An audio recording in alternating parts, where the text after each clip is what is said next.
And that was a song by the Romes, Believe Me, Paul Meany remix. This is Julia Spencer. Thank you for tuning in to Real Estate Real Talk here on this Wednesday afternoon.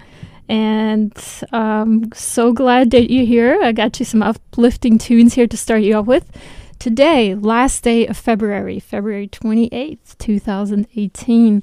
Now you're listening to WRUU-LP, Savannah, Georgia, 107.5 FM, WRUU.org. We are Savannah Soundings, community radio with global soul. And before I get started with the show today, I just want to remind you that the viewpoints expressed in the following program are not necessarily those of WRUU, its license holder, or its staff.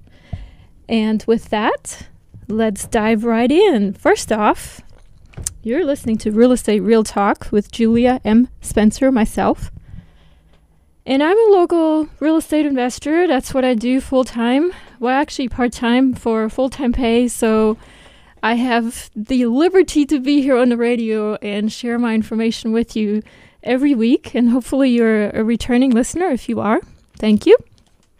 On today's show, as announced in my last week's show, I'm going to do like a little bit of a series on tax sale foreclosure investing shows. So to kind of give you a little bit more of an idea of what I do, some of the things that you need to be aware of if you wanted to get into that kind of line of investing, and some of the things that I've found over the years. And today's show, we're going to focus on tax sale foreclosure scams.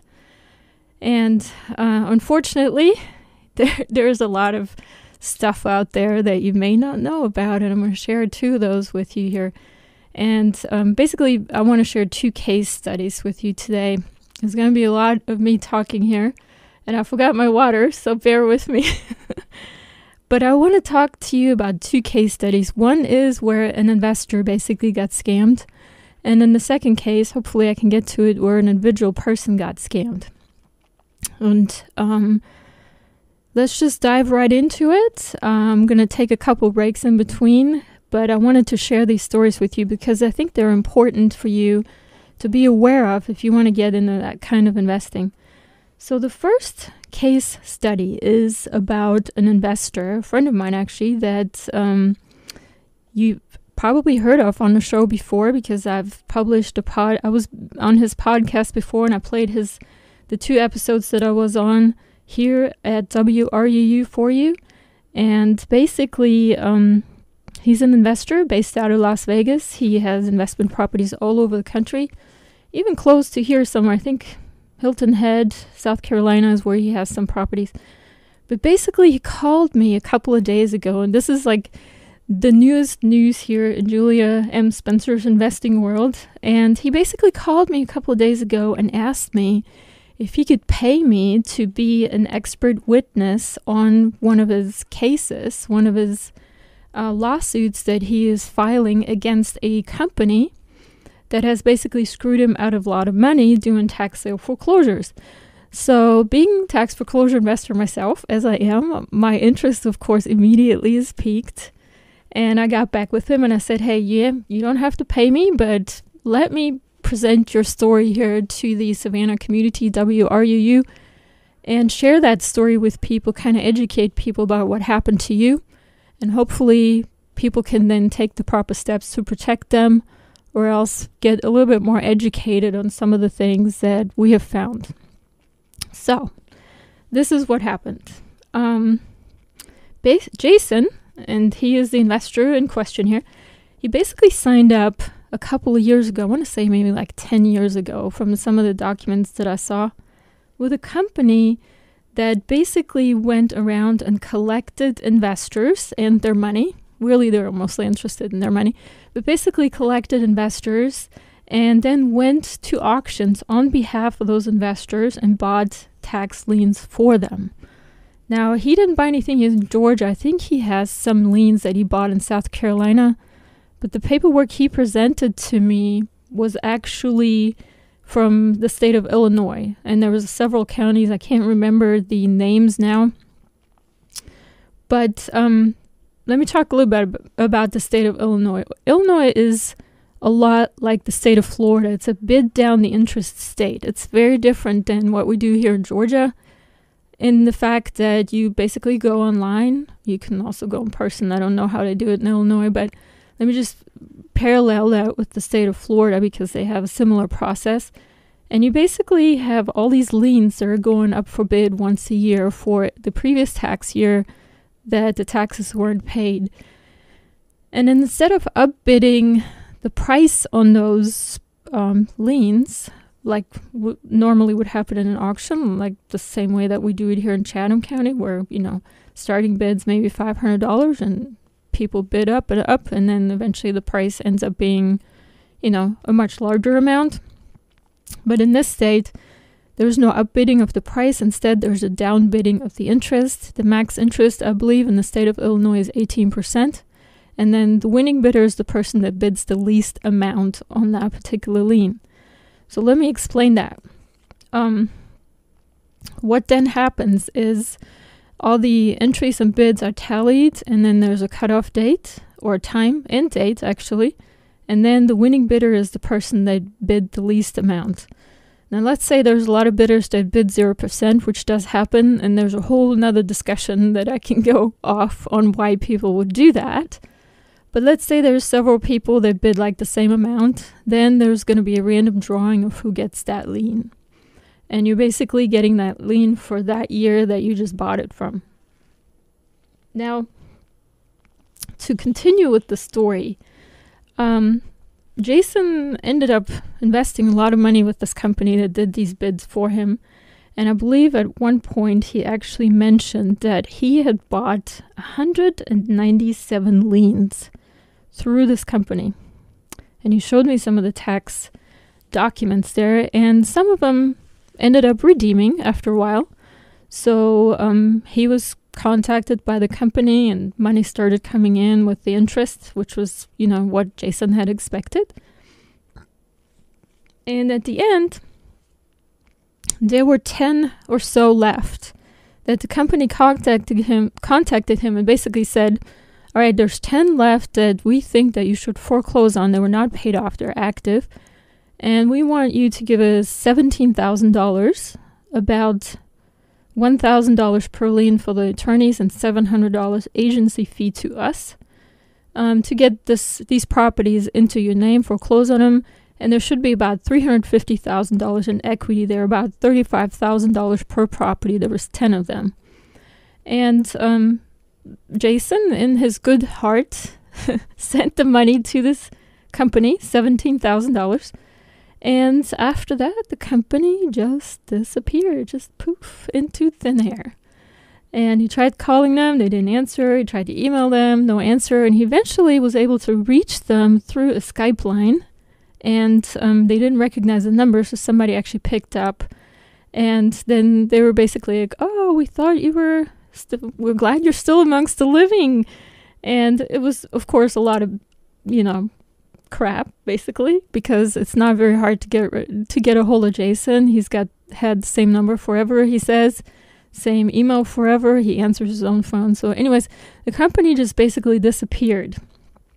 And because it's been such a long time between the time that they initially contacted him and collected the attorney fees, the $17,000, to the point that he actually got a hold of them, they basically told him that his 10 liens have now disappeared, expired, and his $350,000 in equity is now gone. And he contacted me just a couple of days ago and asked me how this happened or what happened. And so after a couple of discussions with him, his attorney, and myself, basically determined that the company was doing something like investor stacking. And you can do this very easily in states that sell tax lien foreclosure states, such as Florida, such as Illinois. There's a number of other states too. But they basically sell liens by the year. So if you bought a tax lien, let's say for 2017, when the taxes weren't paid for a property for 2017, and somebody else had already bought a lien for 2016, well, guess what? Now you have both a lien against the same property, and you're kind of on the same level. So the company can pretty much just sell, or, they're not selling it, but they're buying them for you at the auction. But they're basically stacking these investors for each year, and they might be 10 of their clients that they're playing against each other for these liens for 10 different years. And they're basically waiting to make sure that you are not wise to it as the investor, because you trust the company to do the right job, until these liens basically expire, are not usable anymore. And the company can then, they basically let the liens go bad intentionally. And it's sort of like a Ponzi scheme. So the way Jason discovered the issue is actually someone from one of the counties where he purchased one of these tax liens called him and asked him, or basically told him that they're going to bulldoze one of those properties down because it was fire damaged and needed to be taken down. There was complaints. And they're supposed to call the county official to tell them to stop it. Now, Jason, of course, forwarded that message to this company, this investor company that he's put all this money with, and they freaked out. They basically did not understand why Jason was talking directly to these county officials, government officials, and they were just freaking out. So let me just conclude that story here in a minute, because it's just a wild story. But we had a little bit more discussion about this, Jason, myself, and his lawyer, and we wanted to make sure that we share that information with you. But I'm going to go pull up some of that information for you to make sure that I have all the right notes.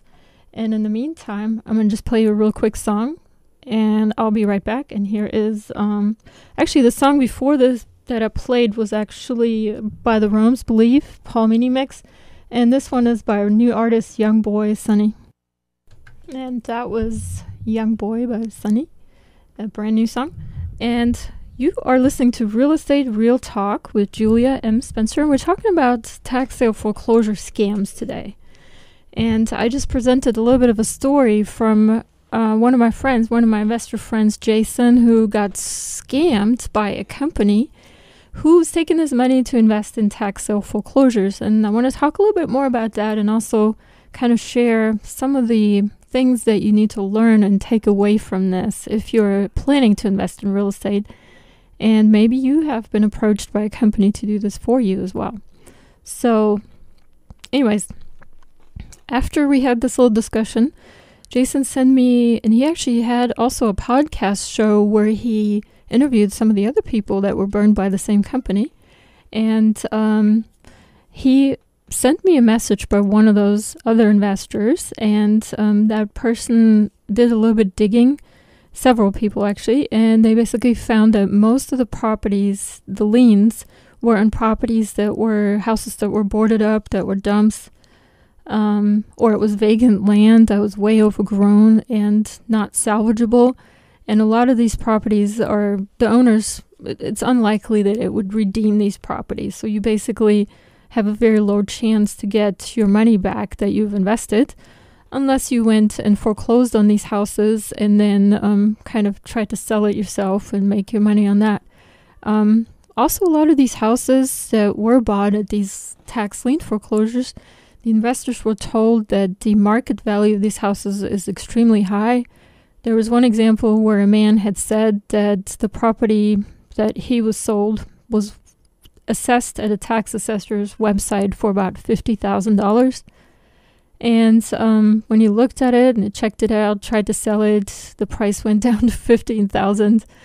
In the end, he was trying to just get rid of it for $5,000, but he wasn't able to even get rid of it at all. He couldn't even give it back to the county for free. And as you know, if you listened to my show before, the thing with tax sale foreclosures, you kind of have to be careful in what you're buying. And this is another attorney friend here that goes to the auction here in Chatham County with me, tells me every time, Julia, it is not what you buy, but what you don't buy that's important. And he has a very good point, because you can buy a lot of really bad properties that you can't do anything with in the end. So you have to be very careful when you get into this type of investing. And anybody that buys liens for you or properties for you, they should be very well aware what they're buying for you. And just looking at this case study here with Jason and him, and I've looked at the actual records because they gave him like a performance record of all his tax liens, which ones were redeemed when, how much money he made and all that. And I'm looking through pages and pages and pages, hundreds of them. And I'm like, okay, who in the world had the time to go and look at these property cards, to perform the due diligence, to drive around, to look at these properties, put eyes on them, and see what's actually there? I mean, how many of these properties that are stated as having buildings on them actually have long been torn down? There's no more buildings there. Case in point here, I got to share a story here with you, Savannah listeners. I think it was about a year ago now. It's almost up. My redemption period is almost up. I purchased the property right here in Chatham County, and the property card on that particular property had a building on it.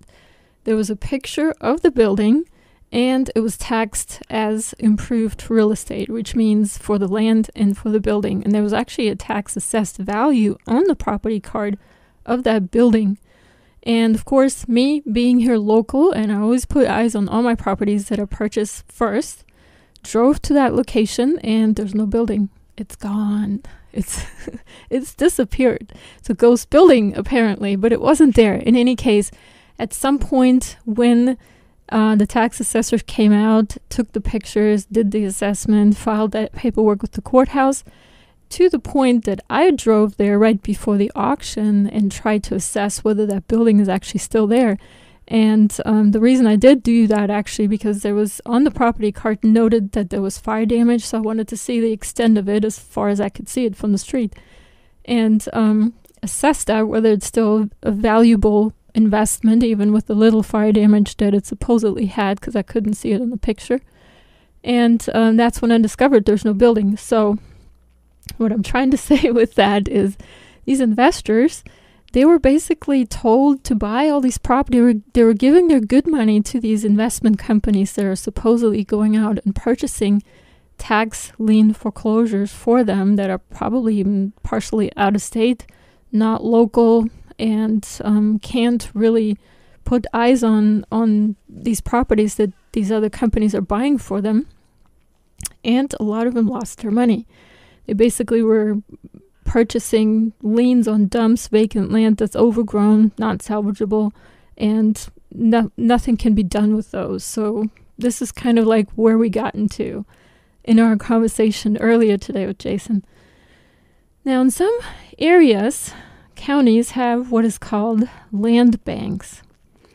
Now, this is where cities, and I'm looking at my clock here, it's at the bottom of the hour, so we're going to have to do some housekeeping here in a minute, but let me just finish. In some areas, in some counties, we have what is called land banks. And this is where cities and counties take over deserted properties and sell them to developers, basically for $1 or something like cheap, on the condition that they redevelop and make something out of these areas. Now, we don't have that here in Savannah, and let me get into that in just a moment. Let's see what else I have to share here with you. Let me get to that in just a moment after I play you some of these announcements first. Just a moment here, because we have at the bottom of the hour. Just a moment. WRUU brings you the most diverse and passionate local radio programming on the air in Savannah. This all-volunteer and nonprofit community radio station accepts no money from any form of government. Our diversity and independence is made possible only through the generous financial support of listeners like you. We rely on your annual and ongoing monthly contributions to cover the many costs associated with bringing you our broadcasts and our web programming. If you are a contributor, thank you. If you're not yet a contributor, please show your appreciation of the role WRUU plays in your life by becoming a contributor in any amount. You can donate quickly and easily by credit card or check. Just find the donate and subscribe links at WRUU.org. Thanks for listening to and supporting WRUU. Earth Day in Savannah will be celebrated on Saturday, April 21st, from 11 a.m. to 4 p.m. in Forsyth Park. The free event will feature exhibits and workshops and live performances by the Indigos, Missionary Blues, Zulu Prophet, and Waits & Company. For more information, visit earthdaysavannah.org or call 912-662-5162. And Earth Day is always such a fun event. And I know the members of Missionary Blues, so I probably will go to that. That's great. Great information. Let's get back to the topic here, though. So what I was mentioning right before this little short break was that in some areas, counties have what is called land banks. And this is where cities and counties take over deserted properties and sell them to developers for $1 on the condition that they redevelop, make something out of it, kind of redevelop the area. And we don't have that here in Savannah. And let me tell you what I found out about this, because I was trying to find the owner of this property that's located about 2 houses down from one of mine on Reynolds Street here in Savannah. And it's been a deserted property for many years, as long as I've had my property there. And it's pretty much a dump. It's falling apart. It needs to be torn down. And what I've found, because I've followed the auctions here in Chatham County, is that these properties have gone through, or this particular property here as an example, has gone through the auction process several times. And each and every time it was a no bid. So I went to the county tax commissioners and I asked, what happens to this property? It's just sitting there. It's attracting wildlife by now because it's just so bad, and there's trash on that property. It just makes the whole neighborhood look bad, including my house, which is 2 houses down. What happens to these properties, and can you not sell those cheap to investors? And Savannah doesn't do that. The county doesn't do that. What I was told is that they're very careful about selling properties to people without going through the due process of like a sheriff's foreclosure or some sort of foreclosure process, or through a tax sale foreclosure, because they don't want to look like they're giving people's properties away for free. And that's a valid point, but, it is, something is to be said to improve these areas and sell them to investors so they can fix them up or tear the building down and put something decent there, just to make the neighborhood look better. But, I think there's going to be a change coming in this department here very soon in Savannah. So let's get back to the case. So a lot of these investors, including Jason, that bought these liens through this company, actually never saw them, never saw the properties, never performed the due diligence that I do each and every time before I go to an auction.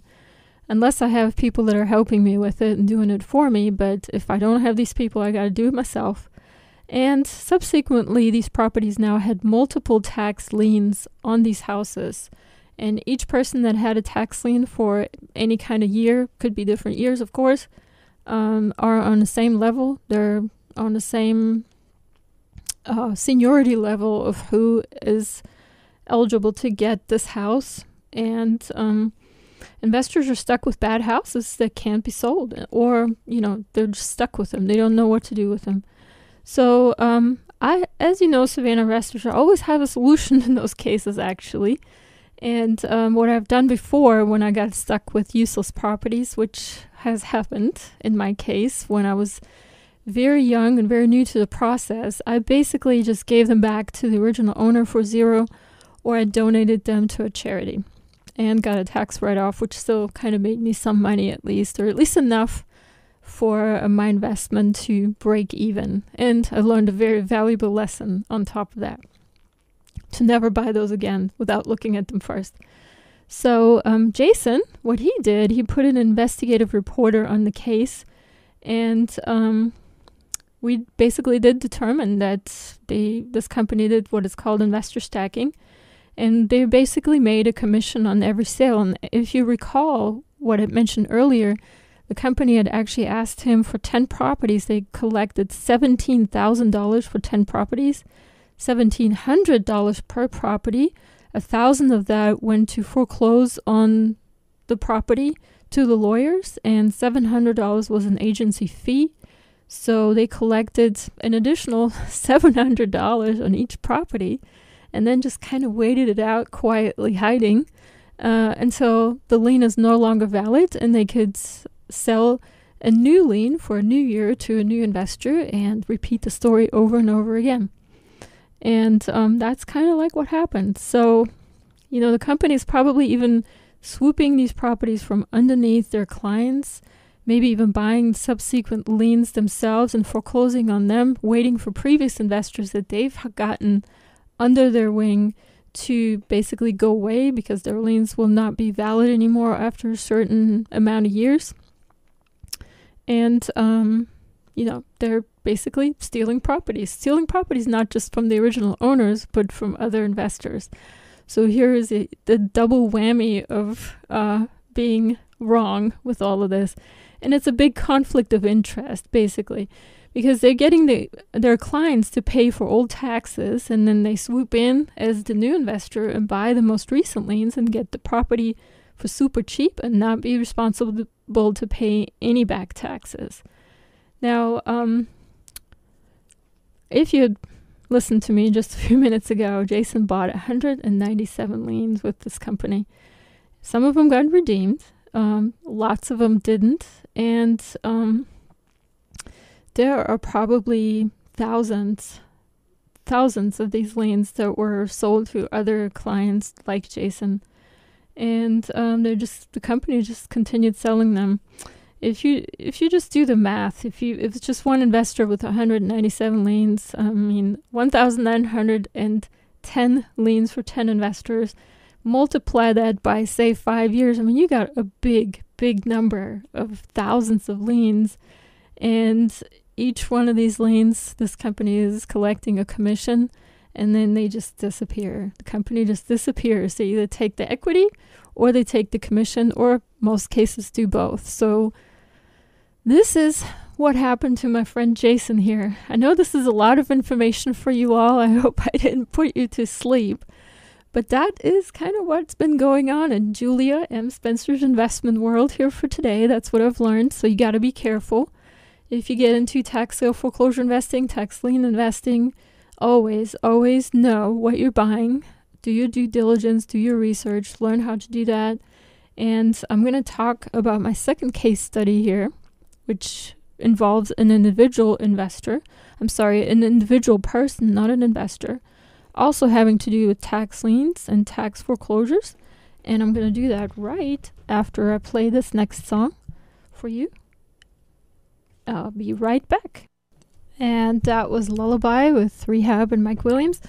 And hope you're awake on this Wednesday afternoon. You're listening to Real Estate Real Talk with Julia M. Spencer. And we are talking about tax sale foreclosure scams. And the second case study that I wanted to briefly touch on here in this last half hour is about an individual that actually almost got scammed with a tax sale foreclosure scam I've actually never heard of until earlier today, because I started typing into Google and trying to find out what other things might happen with tax sale foreclosures, and I'm sure there's a lot more than what I found. But I wanted to share this one with you because obviously the truth is often stranger than fiction. So on certain occasions it can be more devious and harsh. And I found this article, and this article actually was published by an associate attorney, Miss Levine, in Florida. And by the way, I'm going to post this recording of the show on the WRUU.org website in a couple of days. I'm going to put a link there to this article so you can actually read it for yourself. But I'm going to kind of give you an overview of what this article says, and then we're going to talk about it really quick. Actually, I'm going to just read it to you and kind of comment on it. And I know for a fact, there's a lot of scam artists out there, and I'm sure there's a file out there probably where someone tracks all these devious acts. But anyway, let's share that with you. So I'm going to read it as it is written there online. So it is from the perspective of the attorney. And here it goes. So this was the case on a recent call to our office regarding a tax lien on a piece of property. The caller and her husband have a property for which property taxes are due. The county was going to sell the property at auction the following day, and the property owner, in a last-ditch effort to save the home, reached out to us to ask for help. So quick internet search on the county property appraiser site did not show a lien, and a call to the tax collector's office confirmed the same, but with a twist. I was told, this attorney, she's speaking of herself, I was told that the lien was paid by someone claiming to be from the title company, and that this happens all the time. This answer was deeply unsatisfying because it logically made no sense. Yeah, it actually totally doesn't make any sense. And she explains here in the next part why it doesn't make sense. So generally, a mortgage company pays property taxes out of an escrow account. This is factored into the cost of a mortgage payment. And if you've listened to me before, dear Savannah listeners, I've explained that to you before, what an escrow account is, what parts are in the escrow payment, which is part of your mortgage payment. But an escrow payment has nothing to do with the title company. So this lady, this attorney, too far down the rabbit hole to stop, she continued to dig. And what happened here, and likely has happened to other homeowners, is a scam that is absolutely crazy.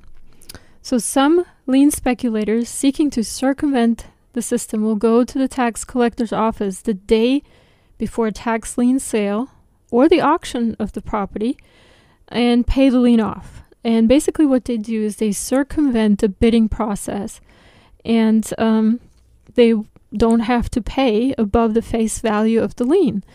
Because basically, before the auction happens, what is owed is owed. This could very well happen here in Chatham County, by the way, dear Savannah listeners. So hear this information. And however, these speculators, they do not buy any interest to collect on the future lien. They're just basically paying somebody else's taxes. Now, I would know this as a tax or foreclosure investor. Probably a lot of my investor friends would know this as well, but normal homeowners may not know this. So they basically will go ahead and pay for these tax liens. And a lot of times, at the auction, of course, the property owner will redeem in 99% of the cases, and the lien holder gets their money back if the property goes to an auction, plus interest and penalty. But the liens often sell above the face value at the auction. And since the interest and penalty are preset, the return is almost guaranteed. So the amount above face value cuts into the profit. But in Florida, the average return is between 2 and 3%. Because remember, I just talked earlier about Illinois. And Florida is also very similar to Illinois. It's a bid down the interest state. It's not a bid up the price state like here in Savannah, in Chatham County in Georgia. So a lot of times what happens is if you get that investment, go into that investment strategy, basically, the lien is bought usually by an investor, but in this case, in the scam, this third party, they were basically walking in and paying for the taxes, and they were paid by some unknown third party. And what they do is then they prey on those who are in a tough financial position and unlikely will be able to hire a lawyer and protect themselves. The speculator, this person, the scammer, will then show up at the house of this person whose taxes they just paid off outside the auction and show the homeowner that the lien has been paid, and they have obviously proof. They'll have some sort of receipt. And they will basically represent that they bought the house at the auction, and the defenseless property owner is then likely none the wiser because they probably didn't go to the auction, didn't know who the property was sold to or how much was paid for it. They just don't know. And the speculator, then the scammer, it says speculator in the article, I call him scammer. They basically throw in a little bit of cash and have this homeowner sign over the deed under the threat of foreclosure right then and there. So this attorney, she actually called this particular homeowner that approached her, and the homeowner confirmed that someone had shown up at the house the previous evening representing that they bought the property and that she had to basically had a deadline to leave. And luckily for her, the county where she was located had a policy regarding any party who pays a lien on a property which they do not own. And the property states that paying a lien does not give the payer any right to ownership of the parcel. And so this lawyer then instructed this homeowner to call that collector's office and get a copy of that letter And if that third party, the scammer, comes back to the house, make sure that she thanks them for paying her taxes. Basically, they paid her taxes for free, and showing her this paper, from the tax collector's office, and basically telling them, thanks, but no thanks. I'm not going anywhere. Thanks for paying my taxes. And yeah, you have no right to the property. So this attorney essentially saved this lady's property from basically getting stolen by a scammer. And once, if she had signed, this homeowner, if she had signed that paper and given that property over to that scammer, she would have lost her property. And there was nothing anybody anywhere could have done anything about it. And it's such a simple way to scam somebody, especially a person that doesn't know anything about it. And I'm sure the scam happens all the time. It's actually quite outrageous that anyone could prey on a subset of their community who cannot afford legal help to protect themselves. So, and it's targeted to steal people's houses. So if you or someone you know is falling behind on annual property tax bills, be aware these scammers are out there. And as I mentioned, this article here, I'm going to post a link to it on the WRUU.org website. You can look it up in a couple of days.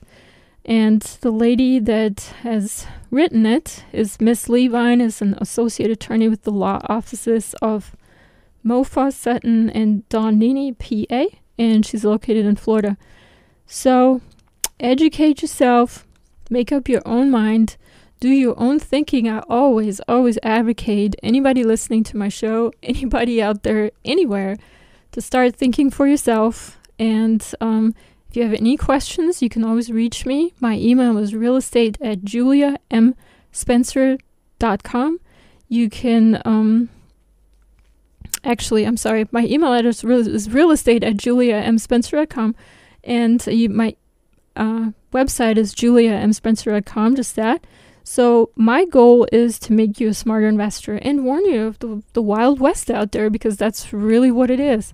And with that in mind, we are almost again at the top of the hour. I don't know how the time goes by here so fast. I just want to stay on longer and longer.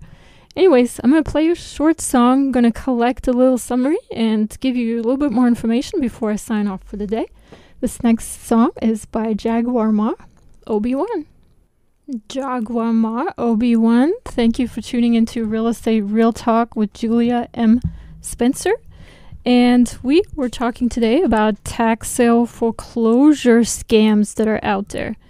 And wanted to tell you that the viewpoints expressed in the preceding program were not necessarily those of WRUU, its license holder, or its staff. I have a lot of opinions on this show. Also share opinions of my friends and associates, so I want to make sure I always mention that. So, in any case, my name is Julia M. Spencer. The way to reach me easiest is by email, realestate@juliamspencer.com. My show here, Real Estate Real Talk, is on Wednesdays at noon, actually a little bit after noon, 12:06, after the happiness message. And I'm always broadcasting live, or most times anyway, from downtown Savannah, here, Troop Square. And I will be on again tomorrow from 9 to 10 p.m. hosting music, and another music show on March 11th from 10 to midnight. So I'll do a lot less talking there, a lot more music there. If you heard the music on the show, tune in again, because it will be different. Hope I can welcome you again. The next show on here on WRU will be the Jazz Brunch, hosted by Dave Lake. Send me comments, questions, suggestions, or if you want me to make another show about another topic that might be of interest to you, suggest that topic to me. And I'm going to sign off with a song by MGMT. And MGMT basically is it's an American rock band formed in 2002 in Middleton, Connecticut. So thank you, Savannah listeners, for tuning in. Hope you have an awesome, fabulous rest of your Wednesday and week. And I hope you can tune in again next week, Wednesday at noon, and tomorrow at 9 p.m. and March 11th at 10 p.m. for my music shows. You were listening to WRUU-LP, Savannah, Georgia, 107.5 FM, WU.org. We are Savannah Soundings Community Radio, with Global Soul, and here is Me and Michael by MGMT. For your free guide to real estate investing, visit juliamspencer.com.